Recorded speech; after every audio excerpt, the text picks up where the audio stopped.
What is going on, everyone? Badger here. Should have liked and subbed, and let's get into this.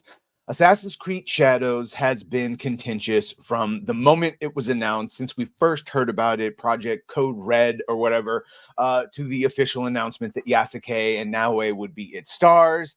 And oh boy, now every time we cite Ghost of Tsushima, that's going to be a whole different thing, because they just got a sequel that looks like it would fit right in line with what Ubisoft is doing. I digress. There was a lot that Ubisoft has and continues to do wrong. All of their consultants in one way or another have been discredited. They've managed to anger the entire island of Japan, including them starting a petition to get this, if not canceled, seriously addressed, including Ubisoft actually like a 4-page document acknowledging this anger, and that, yeah, maybe they made some missteps. Not going to change anything, but maybe they made some missteps. Notably, the Japanese audience is upset that their complaints are being lied about and said, oh, this is just white people, Americans using translators to get this across. Obviously, that would insult anyone. And that goes right along with some of those same consultants that were saying that went to New York Times to cry about us. This is a common tactic we saw in TV show and movies, where if there's legitimate criticism, they run to their legacy media to attack us and try to get us dismissed as all the bigots and the ists and the phobes. Now, of course, that consultant was revealed to be a former Sweet Baby Inc. employee, which we're finding out not too easy to get work these days if you are a Sweet Baby Inc. employee. Seems like there's a bit of a stink associated with them, and for good reason. But you can see Assassin's Creed Shadows executive producer, they finally admitted that they were going beyond what is accepted truth. Now, all the while making little marketing blunders, saying that at the Japan Expo, which no one showed up for, that you could get Yasuke's sword and it ended up being Zoro's sword from One Piece, or that you get these beautiful dolls, these Japanese dolls from the game that ended up being available on Amazon, and they're actually Chinese. Same thing with some of the lanterns and architecture in the game that Ubisoft says they so lovingly recreated. All of which has been admitted. We'll see if they changed. This was the last one that just the other day of this broken Nori gate, which even if there are gates like this that are broken, this really evoked a lot of symbology of the last standing Nori gate in Nagasaki after the Americans did that not oopsie, did it on purpose, after we bombed Nagasaki, for all the fun times there. And that is just, they're upset at that.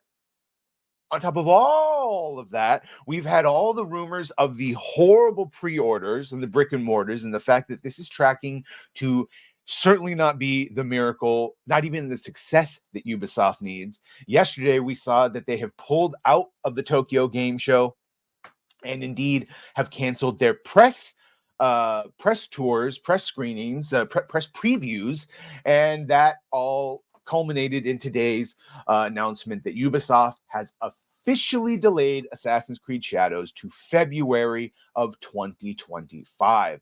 So in an investment call and in documents updating its financial targets, it says that now it will be released February 14th, 2025, explaining while the game is feature complete, the learnings from Star Wars Outlaws release led us to provide additional time to further polish the title. Oh boy, i.e., they acknowledged that Star Wars Outlaws was a complete buggy piece of shit that had to have like a day 1 or 2 patch that made everyone who got early access have to restart, thus invalidating their early access, and it pissed off a lot of people, and there was already negative word of mouth. So they're learning from that. That's fun. So learnings from Star Wars Outlaws release led us to provide additional time to further polish the title.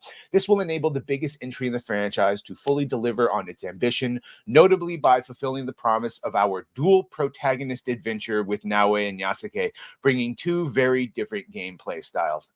Sure, we all can't wait. So here's the actual release here. Press release, Assassin's Creed Shadows. Dear players, Assassin's Creed Shadows is a dream project for us, finally bringing the series to feudal Japan with many features developed with our community in mind, such as parkour or the renewed stealth brought by new technology, all set in a beautiful and immersive world. This is an ambitious addition to the franchise, a rich experience that can be lived through the eyes of 2 unique protagonists, but we realize we need more time to polish and refine the experience, pushing further some of our key features like going to the edge of forest for gay romance. As such, we've made the decision to postpone the release date to February 14th, 2025. The game will release on a broad range of platforms, including Steam. Can't wait to see the numbers. Additionally, pre-orders will be refunded. Pre-orders will be refunded, and all future pre-orders will be granted the first expansion for free. We understand. Well, that's you're still pre-ordering, so that's not really for free. We understand this decision will come as disappointing news, especially to those who've been waiting patiently for an Assassin's Creed game inspired by feudal Japan. But we sincerely believe this is the best interest for the game and ultimately your experience as a player. Rest assured, we are looking forward to the moment you will embark on a memorable adventure with Naoe and Yasuke. Until then, we thank you for your ongoing support. And this just goes on top of that. We all guessed this basically, that them pulling out of the Tokyo Game Show and, of course, canceling all the press briefings meant that this is what was going to happen. What I didn't see coming was them just outright saying that, yeah, Star Wars Outlaws was so broken, realized that, oh crap, we cannot release this in anything close to that, because we're already going to be under the scrutinization to the players because of Yasuke and Naoe. So let me know what you think of this. Does this surprise you, or is this one of these things to you? Oh no! What happened? Oh no! How terrible! That's just awful. How terrible! Oh no! That's basically where I am on this. I was never going to buy it. Maybe one day I'll play it when it goes on Game Pass, but I'm certainly not spending money on it. You let me know what you think. You still going to play it? I don't know. Anyway, make sure to like, share, and sub. If you have done that, thank you. If you're going to do that, thank you. Well, bye.